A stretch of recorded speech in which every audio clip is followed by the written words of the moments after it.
पापा जी, मैं आपकी बात से सहमत नहीं हूँ। मानसी इस घर की बेटी है, ससुराल में परेशान है वो, अपनी शादी में खुश नहीं है, घर वापस आना चाहती है, तो हमें उसकी मदद करनी चाहिए, ना कि उसे उसके हाल पर अकेला छोड़ देना चाहिए। अंकिता ने अपने ससुर अशोक जी से कहा, किस शादी की बात तुम कर रही हो? हमारी पसंद से तो नहीं की उसने शादी, अपनी पसंद से सब देखकर शादी की थी। अब शादी सफल नहीं हुई तो उसकी जिम्मेदार भी मानसी खुद है। उसे अपनी स्थिति के साथ समझौता करना होगा। मेरे घर में उसके लिए अब कोई जगह नहीं है। अब उसे समझ आएगा कि माँ बाप की मर्जी के खिलाफ जाने का क्या अंजाम होता है। अशोक जी ने कहा, पर पापा जी, ऐसा संयोग तो किसी के साथ कभी भी हो सकता है।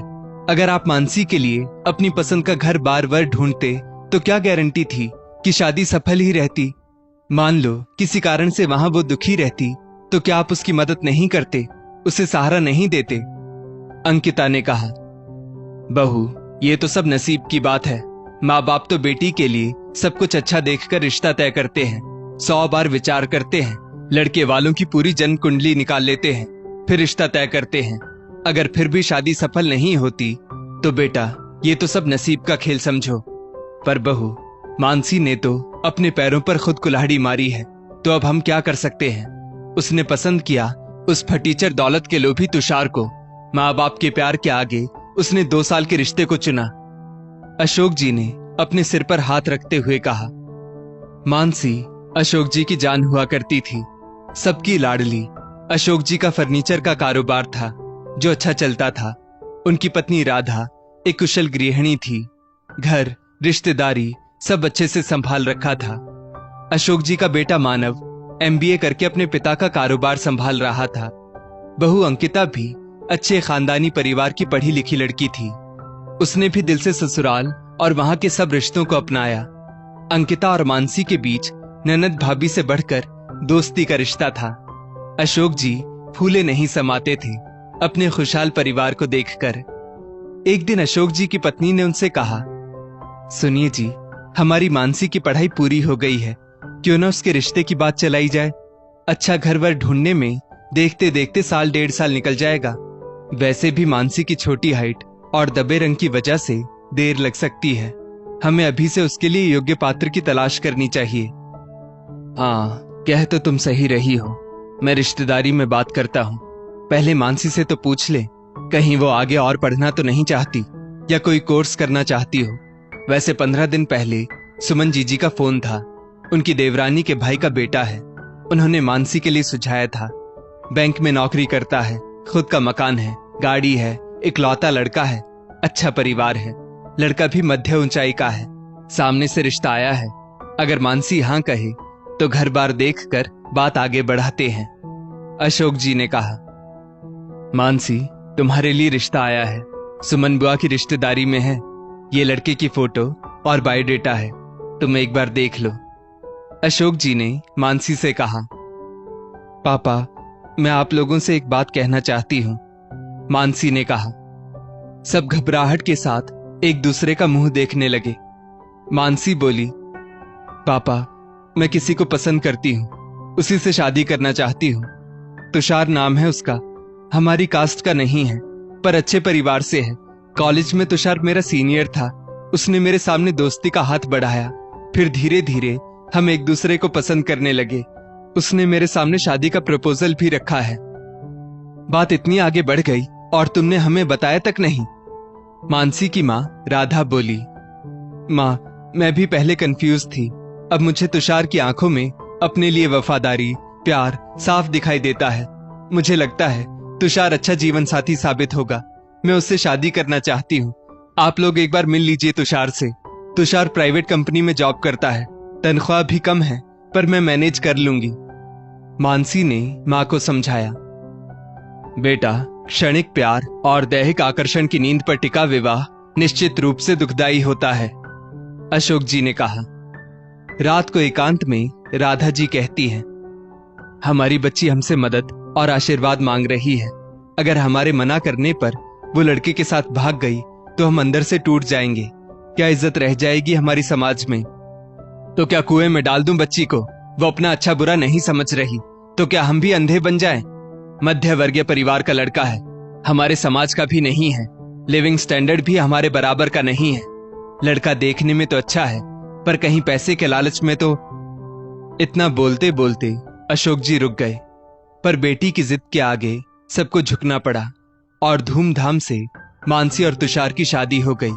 लगभग सारा खर्चा अशोक जी ने ही उठाया। अब भविष्य के नसीब में क्या लिखा है, किसको क्या पता। तुषार ने मानसी से कहा, मानसी, हमारे कमरे का एसी खराब हो गया है। मेरे पास अभी एसी खरीदने के पैसे नहीं हैं। एसी के बगैर तुम्हें मुश्किल होगी, तो ऐसा करना, तुम जब मायके जाओगी तो अपने भाई से कहकर कमरे में एसी लगवा देना। मानसी को ये बात जरा भी अच्छी नहीं लगी। नहीं, मैं अपने पापा या भाई से कुछ नहीं मांगने वाली। राजी खुशी उन्होंने हमारी शादी करवा दी, यही बहुत है। इस बात पर तुषार चिढ़ गया। मानसी मायके से जो कुछ भी सामान लाती, उसकी सास सामान अपने पास रख लेती और अपनी बेटी को दे देती। मानसी ने इस बात का विरोध किया तो तुषार उल्टा उस पर नाराज हो जाता। मानसी, 30,000 की नौकरी में कुछ नहीं रखा। मैं अपना कुछ बिजनेस शुरू करना चाहता हूँ। तुम्हारे पापा से कहना मेरी मदद कर दें। तुषार ने एक बार कहा। तुषार, हमारी शादी को अभी 1 साल ही हुआ है। यूं पैसे मांगना अच्छा नहीं लगता। तुम बैंक से लोन ले लो या चाहो तो मेरे गहने गिरवी रख दो। मानसी ने यहां तक कहा। ऐसा करो मानसी, तुम भी पढ़ी लिखी हो, अपने लिए जॉब ढूंढो और मुझे अपने सारे गहने दे दो। मैं उन्हें गिरवी रखकर छोटा सा ही सही पर अपना बिजनेस चालू करूंगा। तुषार ने कहा। भोली भाली मानसी ने अपने सारे गहने गिरवी रखने के लिए पति को दे दिए और पति की मदद करने के लिए स्कूल में टीचर की नौकरी शुरू कर दी। 15,000 रुपए उसे सैलरी मिलती। बहू, स्कूल जाने से पहले घर के सारे काम हो जाने चाहिए, सास कहती। स्कूल से आने के बाद भी घर के बाकी काम उसकी राह देखते। सुबह 5 बजे की उठी मानसी रात 12 बजे सो पाती। तुषार भी हफ्ते भर से देर रात घर आता। मानसी समझती कि तुषार नया बिजनेस शुरू करने वाला है, इसलिए जरा व्यस्त है। एक रोज रात 10 बजे तुषार घर आया। आते ही मानसी ने उसे पानी दिया। तुषार सीधा अपने माँ बाप के कमरे में चला गया। मानसी खाने का पूछने गई तो कमरे के बाहर ही उसके कदम ठहर गए। कमरे का दरवाजा थोड़ा खुला था। बेटा, गहने सही से बेच दिए? किस शॉप में बेचे? कितने में गए? माँ ने पूछा। माँ, बड़े भारी गहने दिए थे मानसी के बाप ने। पूरा 20 तोला सोना था। अपने पुराने ज्वेलर्स रमन ज्वेलर्स के यहाँ बेचे। पूरे 14 लाख मिले। मैंने अपने बैंक अकाउंट में जमा कर दिए। अब उससे अपने नाम पर जमीन लूंगा। अरे, मुझे लगा मेरे प्यार में अंधी होकर अपने बाप से पैसों का इंतजाम करेगी, पर वो तो बड़ी खुददार निकली। 1 रुपया भी भाई बाप से नहीं मांगा शादी के बाद। अब जब घी सीधी उंगली से ना निकले तो उंगली तो टेढ़ी करनी ही पड़ती है। अरे, मैंने सोचा था सांवली है, नाटी है, पर है तो अमीर घर से। अच्छा दहेज लाएगी और शादी के बाद भी लाती ही रहेगी। पर उसका बाप बड़ा चालाक निकला। सब कुछ अपनी बेटी को दिया। गहने, फिक्स डिपॉजिट। हमें तो कुछ नहीं दिया, ना कार, ना मोटरसाइकिल, ना कोई कैश। फिक्स डिपॉजिट भी ऐसी कि 5 साल के पहले हाथ नहीं लगा सकते। बेटी भी पिता की भक्त। कुछ मांगने को कहो तो इनकार कर देती है। बताओ, बिना एसी के रह रही है, पर अपने बाप से कहकर एसी नहीं लगवाया।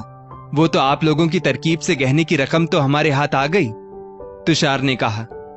और हाँ बेटा, याद रखना, बहू के हर महीने के 15,000 की रकम भी हमारे हाथ में आनी चाहिए।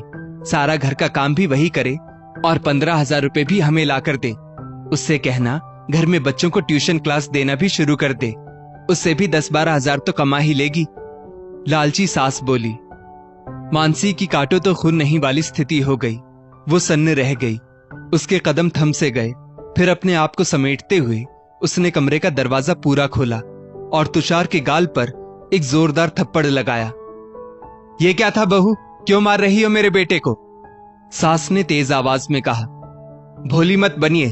उम्र और रिश्तों का लिहाज रखते हुए मैंने आपके ऊपर हाथ नहीं उठाया, वरना हरकतें तो आप लोगों की मार खाने वाली ही हैं।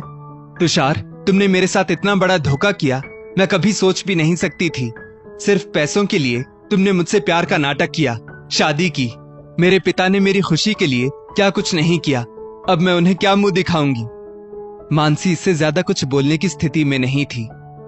अब जब तुम्हें पता चल ही गया है तो सुन लो, तुम्हें जो करना है वो कर लो। यहाँ रहना है तो अपने बाप से कहकर मेरे लिए एक 4 व्हीलर का इंतजाम करवाओ, वरना तुम जैसी बदसूरत के साथ मैं अब नहीं रहने वाला। तुषार बदतमीजी के साथ बोला। मानसी ने कुछ वक्त लिया अपने आप को संभालने के लिए, पर ससुराल में उसकी स्थिति बद से बदतर होती जा रही थी। उसकी जिंदगी नर्क बन चुकी थी। उसने अपनी मां को फोन लगाया और उन्हें सारी सच्चाई बताई। सुनिए, हमें मानसी को वापस ले आना चाहिए, राधा जी ने अशोक जी से कहा। पर अशोक जी पहले ही बेटी के फैसले से नाराज बैठे थे। अब वो गुस्से में उसे उसके हाल पर ही छोड़ना चाह रहे थे। तब बेटा, बहू, पत्नी सब उन्हें मिलकर बेटी की मदद करने के लिए राजी कर रहे थे। मानसी के पिता और भाई अचानक उसके ससुराल आते हैं। क्या समझ रखा था तुम लोगों ने मेरी बेटी को? लावारिस है, उसका कोई नहीं है। अभी उसका बाप जिंदा है। मानता हूं मेरी बेटी ने जल्दबाजी की, पार की नजर नहीं है उसकी, पर अब देखना कैसे हम उसके एक एक आंसू का हिसाब तुम लोगों से लेते हैं। अशोक जी ने बेटी का हाथ पकड़ा और उसे घर ले आए।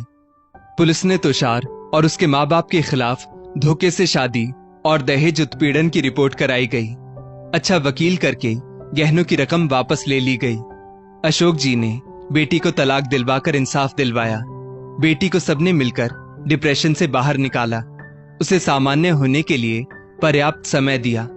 मानसी ने घर वालों के मोटिवेशन से सरकारी परीक्षा दी और उसने रेलवे का एग्जाम क्लियर कर लिया। उसे एक सुरक्षित गवर्नमेंट जॉब भी मिल गई। कुछ समय बाद उसे अच्छा जीवन साथी भी मिल गया जिसकी वो हकदार थी। बेटी को खुश देखकर अशोक जी ने भी चैन की सांस ली।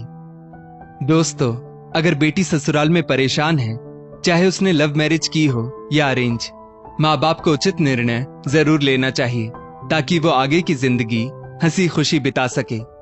बेटियों को इंडिपेंडेंट जरूर बनाएं। बेटियों को तितली नहीं मधुमक्खी बनाएं, जिनके पास पंख भी हो और डंक भी हो। इस स्टोरी को लेकर आपकी क्या राय है, नीचे कमेंट करके जरूर बताइएगा। और ऐसी ही और भी बेहतरीन वीडियोस के लिए हमारा पेज जरूर फॉलो करें। धन्यवाद।